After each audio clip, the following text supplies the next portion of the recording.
Legend of Zelda Tears of the Kingdom is an amazing game. I'm going to show you some of the big things that can make you OP and give you a really good start in this game and save you a lot of time and heartache.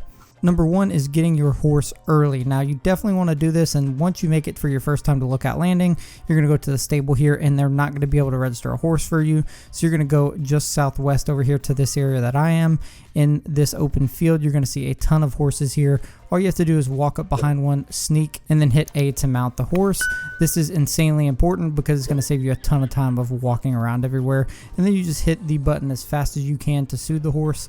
And that's that. You can then go over here to the New Serene Stable, which is just to the west across the river. All you have to do is cross a bridge, go right here, and you are at this stable set. Once you're at the stables, you just walk up to the front window and essentially you can register this horse for free. The first horse you bring over here, you will get to register completely free. So what I recommend is picking a couple horses to see which one has the best stats. Mainly you want to go for a high stamina or speed stat on your horse just to make traveling easier. Once you find one that you like, you just walk right over here and you click to register this horse. You can see once you get in this menu, it's going to show you the stats. I got a horse here with a bunch of stamina, a bunch of speed. So I'm going to actually register this horse. And what that means is once I go to any stable, I'll be able to pull my horse out of the stable and ride it around just freely. It's going to make the game so much easier for you because you're going to be able to go everywhere so much quicker instead of walking everywhere at the beginning. I wasted literally hours of my first playthrough. So do this the first thing as soon as you get on this island. You're also going to get a pony points card and pony points for storing horses in the stables and also for lodging, so sleeping in a bed here.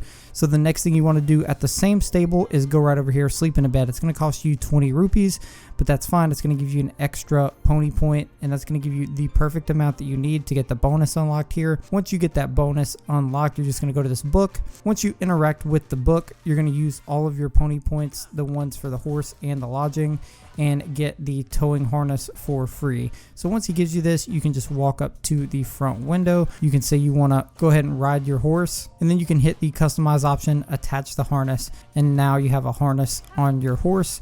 And here you can see what stamina looks like. Stamina is important, so get a horse with great stamina and speed. Number two is going to be the best early armor set in the game. It's the full barbarian set. Now, instead of getting the legs for the barbarian set, I swapped out the legs, but the special effect is still the same, so it doesn't matter. So the first thing, you're going to want to go to the tree stump right here southwest of Lookout Landing. Once you get to the top, you're just going to want to jump on in, go to the very bottom, and get rid of some of these guys.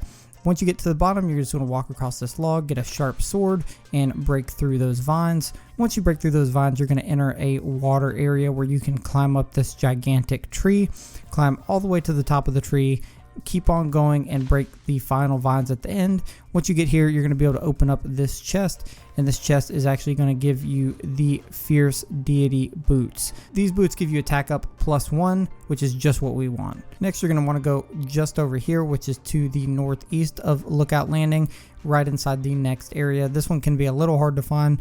Just go right here and follow the actual squares or crosses on the map that I just showed right there is the easiest way. You're going to go inside this cave. You're going to walk around the edges of the cave. If you walk in the middle, you're going to trigger the boss, which you really don't want to do right now, but he's slow, so if you do, it's fine. Next, you're going to want to mine everything in here that you can possibly mine, and you can even get an arrow and some bomb flowers, attach them together, and blow up some of these large portions of rock in order to get a lot of the rewards that they have from breaking them. And then you can go all the way around to the right. Once you reach the back of the cave, you're going to see this set of ore suspended from the wall here. Again, you're going to use a bomb flower or something else to blow this up. Once you do that, you can jump inside of here. Once you jump inside, you're going to see that there's a tent and another chest, which is going to give you the second piece of armor. Again, you can pick up more bomb flowers in here as well. In case you want to mine the rest of the stuff in here, you're going to open up this chest, and this is going to be the first actual barbarian piece, the barbarian armor, but it gives you your second attack up effect bonus, which again is what we want because we want to max out at 3. Finally, you're going to want to go to this last cave. You can see this right here on the map and the coordinates. This is going to be southeast of Lookout Landing a decent way. You're going to grab this sky view tower right here. It's very easy to get to, very easy to find. And then you're just going to want to go right here to this dark area on the map where it's below everything else. And there is a cave down here. You can fly off from the sky view tower and go right here and almost make it completely. Once you walk in, you immediately want to take the first path on the very right. And then once you enter the next area, you're going to want to take the second to the left path, or the first path that's covered up by rocks on the left. you're going to want to break all of those rocks and just continue down this pathway. Once you get to where all these goblins are, again, you can use your bow and arrow and a bomb flower, which you got earlier, and you can blow up this middle section so that way you can run right by these guys, not have to fight any of them, and then jump on down in here. Once you get here, you're just going to want to follow the final straightaway path to this section where there's a bunch of stones standing up. All you have to do is go to the right stone set, jump on the flat part, and then use your ascend ability, and you should be able to ascend straight through the ceiling right here and go straight up into another room. Once you reach this other room, this is going to be the final piece of the barbarian set, and it's going to be the helmet. So once you get this piece, you will have an official attack up effect bonus of +3, which is the max you can have, meaning you will do an extra 50% damage to enemies, which is why this set is so good and so easy to get at the very beginning of the game. You can see I have all 3 pieces equipped here. Whether you have the full 3 barbarian pieces or not, you get the effects of attack up +3 this way. Number 3 is going to be easy tower discovery, and this is how to discover towers very easily to save you a lot of time in this game, so that way you can have teleport points literally all over the map. To do this, what you're going to want to do is jump down in the emergency shelter in Lookout Landing. Once you jump down here, you're going to be able to go over here to the cooking pot, and the first thing you want to focus on making is energizing elixirs. And why? It's because they refuel your stamina. In order to make these, you need restless crickets and any monster part. I use these little jelly things that you get because you just get a ton of them and they're easy to get. And the way you want to do this is you want to actually use 4 crickets and a monster part. This is going to give you a full regen on your stamina and health benefits when you actually make that potion. So you're just going to want to walk right outside of Lookout Landing, grab a sword, and start cutting some grass. Once you start cutting grass, just spam the A button to pick up whatever's underneath as soon as you hit it. And as you break the grass, you're just going to be able to pick up a ton of restless crickets this way. And you're already going to probably have a lot of the monster parts by then. So I literally got like 20 of these crickets in like 3 minutes. They're super quick to get.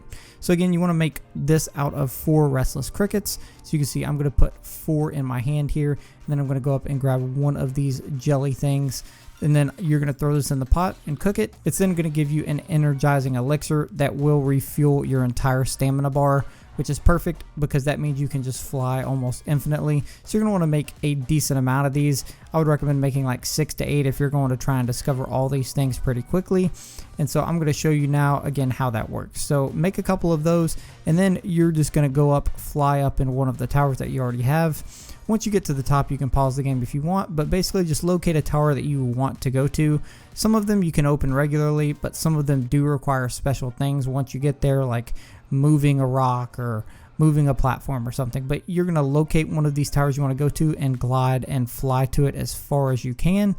Once you start running out of stamina and your glider is about to disappear, then you can just use an energizing elixir and your stamina goes all the way back up to max stamina, and you can just keep on flying. You can take use of these platforms to land on it if you can before using an elixir. That just makes it even better because then you just don't have to use as many elixirs. But you can just keep using these over and over and over until you reach the platform. This way you can see I probably used 2 or 3 to get to this one. I didn't have to walk, didn't have to fight all the enemies to get here. I have the teleport points just to make it easy on myself. Walk right in. Number 4 is going to be upgrading weapon and gear slots. So this is something you also want to do early with Korok seeds. Korok seeds you find by helping the little guys all throughout the map. Once you help one, you'll get a Korok seed from them. You'll just go to this guy and find him. Once you find him located right here, you can then talk to him and he will actually be able to give you upgrade slots. So give you a weapon stash, bow stash, or shield stash extra slot. I'd recommend getting the weapon slots. So basically you just give him the Korok seed. He gives you an extra place to hold a weapon, a bow, or a shield. You can see here for the first one I chose a weapon. Now it costs you 1 Korok seed the first time and 2 the next time, etc, etc.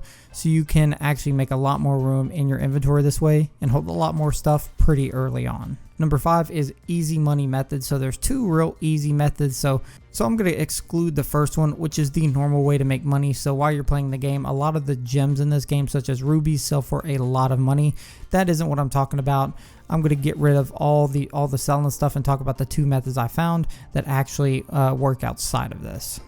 So the first method is going to be these little guys. So if you don't know, when you shoot these little guys with the bow and arrow, you actually get rupees from them. What you can do is jump off a cliff, jump off the back of your horse, or just jump in the air and actually shoot your bow from the air while you're falling. It's going to put you in slow motion and let you get at least 3 shots off on one of these guys. When you do that, you can get anywhere from like 30 to 50 rupees, sometimes even 80 rupees just from one of those little dudes. If you do it on foot, you're only getting 1 shot on them more than likely. You can see I jumped off the back of my horse here and I'm able to get 3 shots on this guy. Sometimes you get a lot of rupees, sometimes you don't. Always aim for the head. I'm not sure if that gives you more rupees or not, but some of these guys I have been able to get a lot of rupees from. Another quick way to make a very quick infinite amount of rupees is this guy. So you can make 50 rupees, which is really 30 rupees profit, and just go right here on the map, just left of the starting zone. And there will be a guy right here in a circular area. You can't miss him if you're on the path. You just talk to him, he asks for a deposit.